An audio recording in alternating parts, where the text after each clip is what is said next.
ಎಲ್ಲೆಲ್ಲೆಲ್ಲೂ ಹಬ್ಬ ಹಬ್ಬ ಬಂತು ಯುಗಾದಿ ಹಬ್ಬ. ಹಾಯ್ ಆಲ್, ಹೇಗಿದ್ದೀರಾ ಎಲ್ಲರೂ? ನಾನು ನಿಮ್ಮ ಪ್ರೀತಿಯ ನಮ್ರತಾ. ಈ ಯುಗಾದಿಗೆ ನೀವೇನಾದರೂ ಕಾಯಿ ಹೋಳಿಗೆ ಮಾಡೋ ಪ್ಲ್ಯಾನಲ್ಲಿದ್ದರೆ ಥಟ್ ಅಂತ ಈ ವಿಡಿಯೋನ ಸೇವ್ ಮಾಡ್ಕೊಳ್ಳಿ. ಯಾಕಂದರೆ ಪಟಾಪಟ್ ಅನ್ನೋಷ್ಟರಲ್ಲಿ ಆಗೋಗ್ಬಿಡತ್ತೆ. ಕಾಯಿ ತುರಿನ ಚೆನ್ನಾಗಿ ಕಾಯಿ ತುರ್ಕೊಂಡು ಅದಕ್ಕೆ ಸ್ವಲ್ಪ ಏಲಕ್ಕಿನ ಹಾಕಿ ಮಿಕ್ಸಿ ಮಾಡಿಟ್ಕೊಳ್ಳಿ.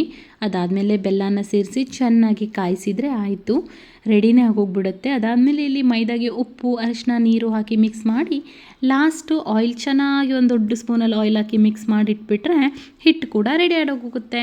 ಹಿಟ್ಟನ್ನು ಒಂದು 10 ನಿಮಿಷ ನೆನೆಲಿಕ್ಕೆ ಬಿಡಿ. ಅದಾದಮೇಲೆ ಪಟಾಪಟ ಹೂರ್ಣನ ತುಂಬಿ ಪಟಾಪಟ ಹಾಗೆ ತಡ್ತಾ ಇದ್ದರೆ ಬಿಸಿ ಬಿಸಿಯಾಗಿರೋ ಕಾಯಿ ಹೋಳಿಗೆ ರೆಡಿನೇ ಆಗೋಗ್ಬಿಡುತ್ತೆ.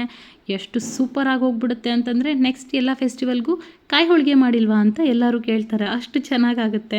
ಎಷ್ಟು ಚೆನ್ನಾಗಿ ಉಬ್ಬು ಬರುತ್ತೆ ಗೊತ್ತಾ, ಒಡೆದೋಗುತ್ತೆ ಅನ್ನೋ ಟೆನ್ಷನ್ನೇ ಬೇಡ, ಅಷ್ಟು ಚೆನ್ನಾಗಿ ಉಬ್ಬು ಬರುತ್ತೆ. ನೀವು ನೋಡ್ಬೋದು, ನಾನು ಅದನ್ನು ಸಹ ತೋರಿಸಿದ್ದೀನಿ. ಇದೇ ಥರ ವಿಡಿಯೋಗಾಗಿ, ಒಳ್ಳೊಳ್ಳೆ ರೆಸಿಪಿಗಾಗಿ ನನ್ನ ಚಾನಲ್ನ ಫಾಲೋ ಮಾಡೋದನ್ನು ಮರಿಬೇಡಿ.